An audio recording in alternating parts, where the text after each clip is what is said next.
நெல்லை mayor பதவிக்கு வேட்புமனு தாக்கல் செய்த வேட்பாளர் வெள்ளையம்மாள் இன்று தன்னுடைய வேட்புமனுவை வாபஸ் பெற்றுள்ளார். இதற்கான காரணம் என்ன? இதுகுறித்து தமிழக பாஜக மாநில தலைவர் தமிழிசை சவுந்தரராஜன் சொல்வதை கேட்போம். அவர் மிக உறுதியாக இருந்தார். ஆனால் இன்று காலை கிடைத்த தகவல் படி அவர் மிரட்டப்பட்டு கையெழுத்து வாங்கப்பட்டு, இன்னும் சொல்ல போனால் அதிமுகவில் சேர்க்க போகிறோம் என்று அவரை கூட்டிக் சென்றதாக கூட தகவல் இருக்கிறது. அதனால் அந்த தகவலை நான் விசாரிக்க சொல்லி இருக்கிறேன். ஆனால் நெல்லை மட்டுமல்ல, தமிழகம் முழுவதும் காலையில் இருந்து எங்களது வேட்பாளர்கள் தாக்கப்பட்டு கொண்டிருக்கிறார்கள், மிரட்டப்பட்டு கொண்டிருக்கிறார்கள், வாபஸ் வாங்குங்கள் என்று கட்டாயப்படுத்தப்பட்டு கொண்டிருக்கிறார்கள். பல்லாவரம் 2வது வார்டில் ராம்குமார் என்ற எங்களது வேட்பாளர் தாக்கப்பட்டிருக்கிறார் என்று காவல் நிலையத்தில் சென்று அவர்கள் புகார் கொடுத்தால் புகார் வாங்க மறுக்கப்படுகிறது. அதனால் எங்கள் சகோதரர்கள் மறியலில் ஈடுபடுவதற்காக நின்று கொண்டிருக்கிறார்கள். திருவண்ணாமலையில் நேற்று என்று தேர்தல் மனுக்கள் பரிசீலிக்கப்பட்டதோ அன்று மனுக்கள் ஏற்றுக்கொள்ளப்பட்டு விட்டது என்று ஒட்டிவிட்டார்கள். தகவல் ஒட்டிய பிறகு இப்பொழுது இல்லை, ஏதோ பிரச்சனை இருக்கிறது, அதை நாங்கள் நிராகரிக்க போகிறோம் என்ற ஒரு தகவல் வந்து எல்லோரையும் அங்கே அழைத்திருக்கிறார்கள். நிறைய இடங்களில் அனுமதிக்கப்பட்டு விட்டது, ஏற்றுக்கொள்ளப்பட்டு விட்டது என்று தகவல் வந்து பலகையில் ஒட்டிய பின்பு புதிதாக தகவல் கிடைத்திருக்கிறது, நாங்கள் நிராகரிக்க போகிறோம் என்று பல இடங்களில் எங்களது கட்சி வேட்பாளர்கள் மிரட்டப்பட்டு கொண்டிருக்கிறார்கள். மேல்மலையனூரில் தேர்தல் அதிகாரி சொல்கிறார் அவர் வீட்டில் தான் இருக்கிறார் என்றால் இன்று வரை எங்களது மாவட்ட கமிட்டியை சார்ந்த தலைவர்கள் அவரை கண்டுபிடிக்க முடியவில்லை. தமிழகம் முழுவதும் இத்தகைய தகவல்கள் தொடர்ந்து வந்து கொண்டிருக்கிறது. நான் என்ன சொல்கிறேன் என்றால், பாரதிய ஜனதா கட்சியின் சார்பில் நாங்கள் களத்தில் நிற்கிறோம். மற்றவர்கள் களத்தில் நிற்க தயங்கிய போது இல்லை, ஜனநாயக முறைப்படி தேர்தலை நாங்கள் சந்திக்கிறோம் என்று களத்தில் நிற்கிறோம். இங்கே திருநெல்வேலி பெண் வேட்பாளர் மிரட்டப்பட்டால் எப்படி பெண்கள் துணிச்சலாக அரசியலுக்கு வருவார்கள்? இதை உடனே நான் மிக வன்மையாக கண்டிக்கிறேன். தமிழகத்தில் ஒரு மிக மோசமான சூழ்நிலை நிலவிக் கொண்டிருக்கிறது. இதுவரை தமிழக அரசியல் இல்லாத சூழ்நிலை, எதிர்கட்சிகளே இல்லாத ஒரு நிலை வர வேண்டும் என்ற ஒரு அசாதாரண சூழ்நிலை நிலவிக் கொண்டிருக்கிறது. ஆனால் பாரதிய ஜனதா கட்சியை சார்ந்த தொண்டர்கள் எவ்வளவு தாக்குதல்கள் வந்தாலும், எவ்வளவு மிரட்டுதல்கள் வந்தாலும் அவர்கள் தொடர்ந்து களத்தில் இருப்பார்கள், களத்தில் தேர்தலை சந்திப்பார்கள். இன்னும் சொல்ல போனால், நான் ஒதுங்கி இருக்கும் அத்தனை கட்சிகளையும் நான் வேண்டுகோள் விடுப்பேன். அத்தனை பேரும் இந்த அராஜகத்திற்கு எதிராக ஒன்றாக சேர்ந்து தேர்தலை சந்தித்து ஆளும் கட்சியினரை தோற்கடிக்க வேண்டும். ஏனென்றால் எல்லோரும் ஜனநாயக முறைப்படி இல்லாமல் எல்லோரும் மிரட்டப்பட்டுக் கொண்டிருக்கிறார்கள். மிக கடுமையாக இதை பாரதிய ஜனதா கட்சியின் சார்பில் நான் கண்டிக்கிறேன்.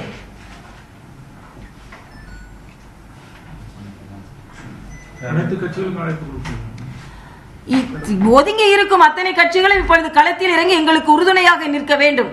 ஏனென்றால் நாங்கள் மிக துணிச்சலாக இந்த தேர்தலை சந்திக்கிறோம். 2-3 நாட்களாக எங்களது வேட்பாளர்கள் சந்திக்காத தொல்லைகள் கிடையாது. தொடர்ந்து தகவல்கள் வந்து கொண்டிருக்கிறது. காவல்துறையினர் தாக்கப்பட்டாலும் புகாரை வாங்க மறுக்கிறார்கள். நெல்லையில் வேட்பாளர் மிரட்டப்பட்டு வாபஸ் வாங்க வைக்கப்பட்டிருக்கிறார். ஜனநாயக முறைப்படி தேர்தலை சந்திக்க வேண்டும். தேர்தலில் எத்தனை வாக்குகள் வாங்குகிறோமோ அதை வெற்றி தோல்வி நிர்ணயிக்க செய்யப்பட வேண்டும். அதுதான் உண்மையான ஜனநாயகம். அதனால் பாரதிய ஜனதா கட்சியின் சகோதரர்கள் துணிந்து தொடர்ந்து இந்த தேர்தலை சந்திப்பார்கள். எத்தகைய தடங்கள் வந்தாலும் இந்த தேர்தலை சந்திப்பார்கள். ஒதுங்கி இருக்கும் அத்தனை கட்சிகளும் எங்களுக்கு உறுதுணையாக களத்தில் இறங்க வேண்டும் என்பதை நான் வேண்டுகோளாகவே வைக்கிறேன். தேர்தல் ஆணையர் நேற்று தலைமை தேர்தல் ஆணையர் அரசியல் தலைவர்கள் பொறுப்பாக நடந்து கொள்ள வேண்டும் என்று ஒரு தகவலை சொல்கிறார். இது மிகவும் கண்டிக்கத்தக்கது. எங்களுக்கு கிடைக்கும் தகவலின்படி நாங்கள் தேர்தல் ஆணையரிடம் ஒரு கோரிக்கை வைக்கிறோம். அவர்களுக்கிட்ட தான் விசாரணை நடத்தும் அதிகாரம் இருக்கிறது, அவர்கள் விசாரணை நடத்தட்டும். ஆனால் நாங்கள் ஏதோ விசாரணை நடத்தி நாங்கள் நல்ல சரியான தகவல் வந்த பின்புதான் நாங்கள் புகாரை கொடுக்க வேண்டும், இல்லை என்றால் பொறுப்பற்ற தன்மை என்று சொன்னால் அது எப்படி அரசியல் தலைவர்களையே உதாசீனப்படுத்துவதாக, களங்கப்படுத்துவதாக இருக்கிறது. எங்களுக்கு கிடைத்த அதிகாரப்பூர்வமான தகவலின்படி எங்களது மண்டல் தலைவர் குமார் அவர்கள் காவல்துறை கொடுத்த தகவலின்படி அவர்கள் குடும்பத்தில் இருந்து வேட்பாளர் பிரபாகரனை நாங்கள் காணவில்லை என்று தான் சொல்லிக் கொண்டிருக்கிறார்கள். நான் அங்கே உள்ள மாவட்ட கமிட்டியை விசாரிக்க சொல்லி இருக்கிறேன். அது மட்டுமல்ல, அன்றையே பத்திரிகைகளில் வந்திருக்கிறது பிரபாகரன் காணவில்லை என்று. அன்றே அங்கே உள்ள பத்திரிகை ஃபேக்ஸ் செய்தி மூலம் அனுப்பி இருக்கிறார்கள். ஏதோ ஒன்றுமே நடக்கவில்லை, பிரபாகரன் வசதியாக வீட்டில் இருப்பதை போல எனக்கு தகவல் சொல்கிறார்கள். அங்கே உள்ள மாவட்ட தலைவர் என்னிடம் பேசி பிரபாகரன் இல்லை, அவர் தொடர்பில் இல்லை என்று சொல்லிக் கொண்டிருக்கிறார். எனது வேண்டுகோள் என்ன என்றால், இந்த உள்ளாட்சி இடைத்தேர்தல் நியாயமாக நடைபெற வேண்டும். நியாயமாக நடைபெறுவது மட்டுமல்லாமல் நடுநிலையோடு நடைபெற வேண்டும். களத்தில் இருக்கும் வேட்பாளர்கள் முறையாக எந்த மிரட்டலும் இல்லாமல், எந்த தாக்குதலும் இல்லாமல் ஜனநாயக முறைப்படி அவர்கள் பிரச்சாரம் செய்ய அனுமதிக்கப்பட வேண்டும். முறைப்படி தேர்தல் நடக்க வேண்டும்.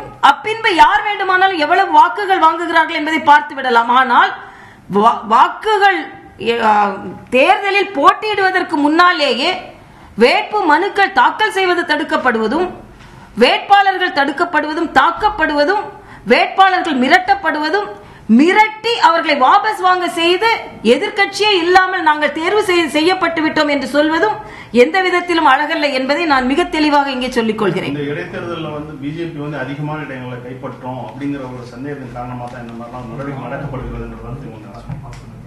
யார் வேண்டுமானாலும், எந்த கட்சி வேண்டுமானாலும், எப்படி வேண்டுமானாலும் நினைத்துக் கொள்ளட்டும். ஆனால் களத்தில் நாங்கள் பலம் பொருந்தியவர்களாக நின்று கொண்டிருக்கிறோம். உண்மையிலேயே ஜனநாயகத்தில் நம்பிக்கை உள்ளவர்களாக இருந்தால் தேர்தல் களத்தை நேர்மையாக சந்திக்கட்டும். நேர்மையாக சந்திக்காமல் ஏன் இப்படி குளறுபடிகள் நடக்கிறது? அதில் தேர்தல் ஆணையர் எங்களுக்கு பதில் சொல்கிறார். பொறுப்புள்ள தன்மையோடு ஒரு அரசியல் கட்சி நடந்து கொள்ள வேண்டும் என்று சொல்கிறார். ஆதாரபூர்வமாக எங்கள் கட்சியினர் சொன்ன தகவலின்படி நாங்கள் சொன்னால் இது வன்மையாக கண்டிக்கத்தக்கது. தகவலை வேண்டுமானால் தேர்தல் ஆணையர் எனக்கு சொல்லலாம். ஆனால் பொறுப்புள்ள தன்மையோடு அரசியல் கட்சியினர் நடந்து கொள்ள வேண்டும் என்று எப்படி சொல்வது? அதைவிட புதுக்கோட்டையில் என்ன சொல்கிறார்கள் என்றால், நாங்கள் அவர்களை வேட்புமனு தாக்கல் செய்ய சொன்னோம், ஆனால் அவர்கள் வேட்புமனு தாக்கல் செய்வதில் அக்கறை காண்பிக்கவில்லை, மறியல் செய்வதிலேயே அக்கறை காண்பித்தார்கள் என்ற ஒரு தகவலை சொல்கிறார்கள். அது எப்படி? வேட்புமனு தாக்கல் செய்ய வேண்டும் என்ற நோக்கத்தோடு செல்லும் அரசியல் கட்சியினர் எப்படி மறியல் செய்வார்கள்? இந்த பதிலிலேயே இவர் பல உண்மைகள் மறைக்கப்பட்டிருக்கிறது என்று தெரிகிறது.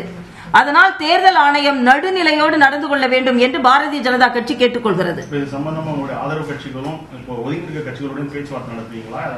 ஏற்கனவே எங்களுக்கு தேசிய ஜனநாயக கூட்டணியின் கட்சிகளின் முழு ஆதரவு இருக்கிறது. அந்த முழு ஆதரவோடு தான் நாங்கள் இந்த தேர்தல் களத்தில் நிற்கிறோம். இன்னும் ஒதுங்கி இருப்பவர்கள் அத்தனை பேரும் களத்தில் இறங்கி எங்களோடு சேர்ந்து பலத்தை காண்பிக்கும், முழு சக்தியை காண்பிக்க வேண்டும் என்று நான் கேட்டுக்கொள்கிறேன்.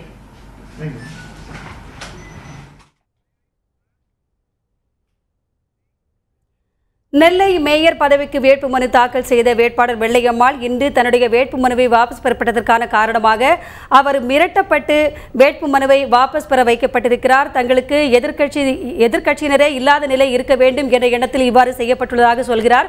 அது மட்டுமில்லாமல் தமிழகத்தில் மோசமான நிலை நிலவுவதாகவும், தமிழகம் முழுவதும் உள்ள பாஜக வேட்பாளர்கள் மிரட்டப்படுவதாகவும் அவர் தன்னுடைய கண்டனத்தை தெரிவித்திருக்கிறார். இதை எதிர்த்து அவர்கள் போராடப் போவதாகவும், இதற்கு மற்ற கட்சியினரும் தங்களுக்கு உறுதுணையாக இருக்க வேண்டும் என்றும் அவர் வேண்டுகோள் விடுத்திருக்கிறார்.